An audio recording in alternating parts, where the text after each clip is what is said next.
Hi, this is Leona Greenlow-Turner, Keller Williams Realty, talking to agents today about how to lead generate.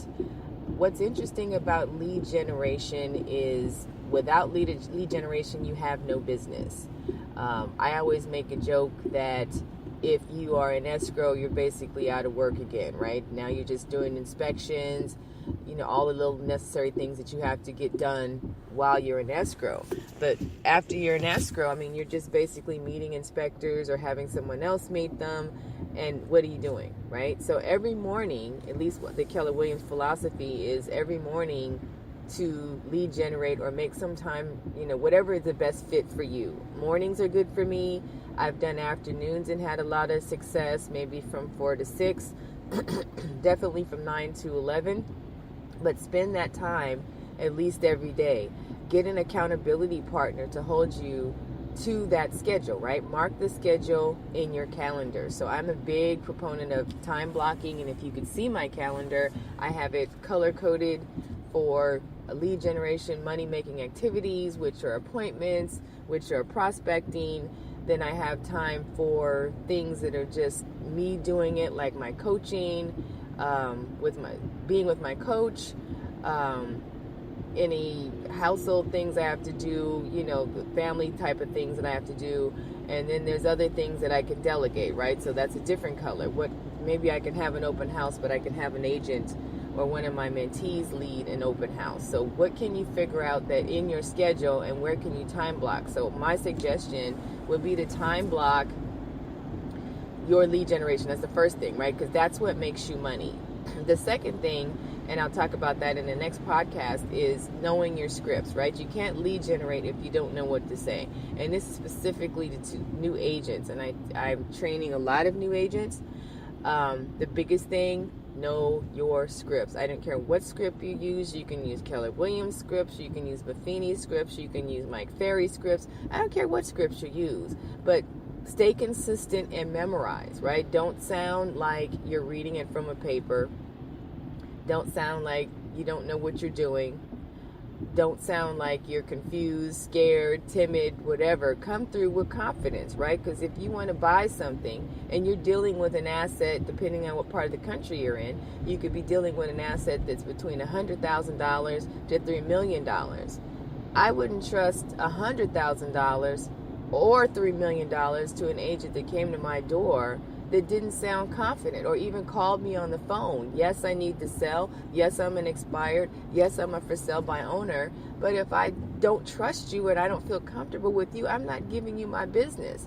I might give it to a larger team that may be horrible at customer service. I might get lost in the shuffle, with that company, but they came across with confidence. They came across with a plan. They came across with systems in place. That's what I'm looking for. If you're a new agent, this is a good time to lead generate, right, with your sphere of influence. That's your friends and family that know and love you. But while you're lead generating, after you lead generate, work on your systems. Do you have your listing packet ready to send out? Do you have your buyer's packet ready to send out? Do you know what forms you need to use when you develop a listing forms? Do you have that stuff ready to go when you get ready to go out on your appointment? Do you have your listing presentation together? When they decide to give you an appointment, are you ready? Do you have your comps ready? Do you know how to get comps ready? If you made an appointment this morning and they want to meet with you this afternoon, do you know how to find comps quickly? What service are you going to use to make a clear and concise presentation to your sellers when you get there? Do you know everything that's going on in the area? What systems do you have in place when you do get your 5 minutes of fame in front of that seller? You've already won them over on the phone, right? You've already won them over. You know that they want to sell because you asked the pre-qualifying questions. And now that you've got your appointment, now it's time to shine, right? And then after you get the appointment, you walk out the door with a big smile on your face because you have a listing sign. Now you can run around the office talking about your brand new listing, and you can start generating interest in that. Now, what do those systems look like? You know what I mean? Lead generation is not going to stop at, now I've got the listing sign, let me do the happy dance, even though that's great. But now you've got other things to do, right? Now you can prospect from that listing, right? With listings you last. Everybody knows that, right? You can get a buyer, run you around, and I don't have nothing against buyers. I have wonderful buyers. I'm working with buyers right now. Some buyers can run you around. Let's just be honest. They can run you around. You'll spend all kind of time and gas. It could be 6 months to a year before that buyer, you give them the keys to their brand new home, right? So listings you last, right? You can always handle more listings than you can ever handle buyers, right? If you have 10 listings, easier to maintain than 10 buyers. Always easier to maintain. But when you get that listing signed, now that's even easier to lead generate, right? Now you can go to that around that area and say, hey, I've got a new listing. Or who do you know that wants to move into the area? You can already do your open house. Start marketing that. Hey, I've got a new listing, open house Saturday and Sunday. Who do you know that can come take a look at this? This is where you get your social media involved. Who's interested in this property? And when you start building engagement on social media, that's lead generation, right? You can start following up with those people that were interested, that ask questions, that like the property. Pre-qualify those people. They could be your buyers, and then you could double in the deal, right? So that's even better. But everything starts with lead generation. You can't get anywhere without lead generation. I've been in business 14 years, and in the beginning, I went out and looked for people. I would walk around with flyers. I would walk around with surveys. At one point, I had 11 listings in a single month because I just didn't want to sit around without any work. I've done, I've done my numbers for next year. I've got to maintain a certain number of listings in order to reach my goals. And yes, I do have goals. You've got to set those goals every year and work toward maintaining them, right? Once you know what your goals are, you know what you're trying to achieve. Now you know how many listings and buyers, or let's just say transactions. Now you know how many transactions you need in order to reach your goals.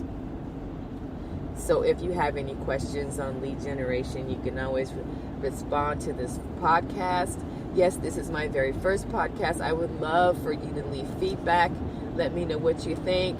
Any suggestions that you have on lead generation. I especially want to hear from new agents, because that's who I'm really targeting with this. But some of you veteran agents, you know that you need to be lead generating, and you just aren't. Lead generation, and just in last point, lead generation can also mean following up on those open house leads. Are we following up on, you had a really great open house, you're doing a happy dance about how many people that you had come through, and you never talk to those people again.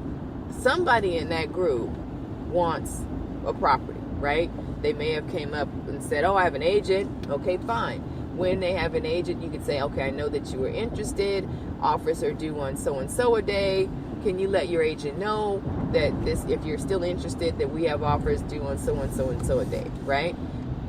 Then they might let out, well, I don't have an agent. I mean, sometimes they don't tell the truth, right? They just don't want to be sold to at the open house, and I get that. But if we don't follow up, we'll never know, right? You could be missing out on, thousands of dollars of money if you don't follow up. So get those open house leads, follow up. I've been doing a thing called power calls at my office. We sit around. I'm going to probably start bringing some pastries or something. We sit around and just make calls. And it's not a teaching session. It's just bringing open house leads. It's bringing your sphere of influence. It's bringing your expired leads, your for sale by owner leads. Anybody, your allied resources, right, your vendors, they need houses to live in also. Just because they're going to paint your seller's listing, they're going to do a whole new paint job. Maybe they need a house, or they know someone that does, a family member or a friend. Start going outside of your comfort zone and getting those people into your database, so now you can follow up with them and lead generate, right? So that's the name of the game today, lead generate. Again, this is Leona Greenlow-Turner, Keller Williams Realty. Thank you so much.